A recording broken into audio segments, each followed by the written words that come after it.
Okay, today we're going to talk about the concept of minimum width and efficient width over hugging the touchline and being really, really wide.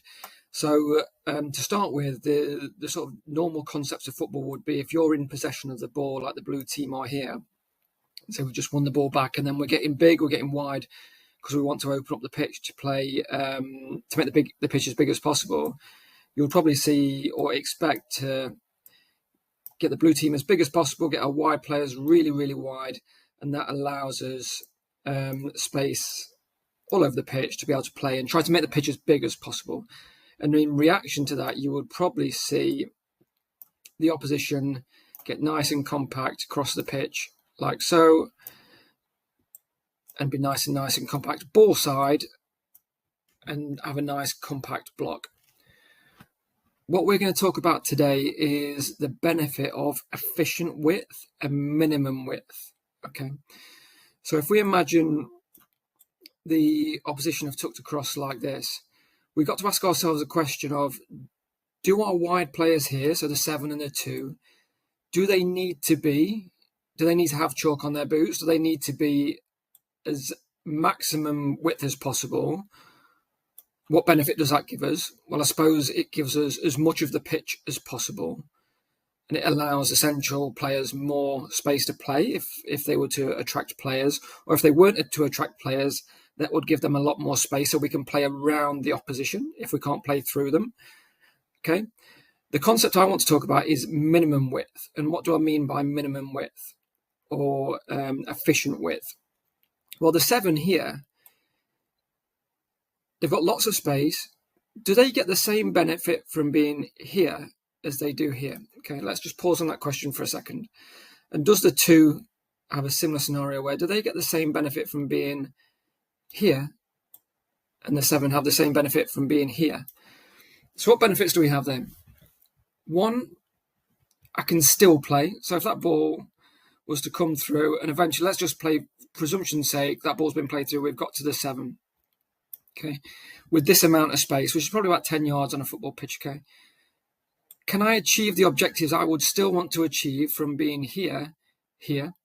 Yes, I'm in a 1v1 situation. I can get into the dangerous areas of the half space here. The passing angles to my teammates are closer, so less risk. And within that amount of space, I should still be able to perform the principles that I want to apply in that position. The same happens for the 2 here. Can I still perform the principles that we want to act out with the minimum amount of width possible? Okay, so yes, we can, is my opinion. Yes, we can still be aggressive offensively in 4 lanes rather than 5 lanes of the pitch. And what additional benefit does that give us as a football team? Well, the answer to that is if the ball turns over, say we've been playing through and the ball turns over to the 6, say here, then our wide players are much, much closer in a rest defence position to be able to come and squeeze the play if required. Okay, they can squeeze in and they're much closer to the action that we now become really, really compact really quickly, and we can impact around the ball. And if we think that we have principles of we want to press really quickly, maybe we've got a 5-second rule if we want to put instant pressure on the ball, this allows us to do it because our starting positions are here from a width perspective, or maybe even here from a width perspective at the edge of the half space, rather than chalk on my boots touch line there. And if that ball was intercepted by the 3, can the 7 put pressure on quickly enough to stop them driving into that space? No. So now we're under pressure. If that ball was intercepted by the 3, my starting position was here, can I get the pressure on the ball straight away? Yes. So by just adjusting our position to a minimum and efficient width of the edge of the half space rather than touchline, I can still perform my aggressive in possession duties.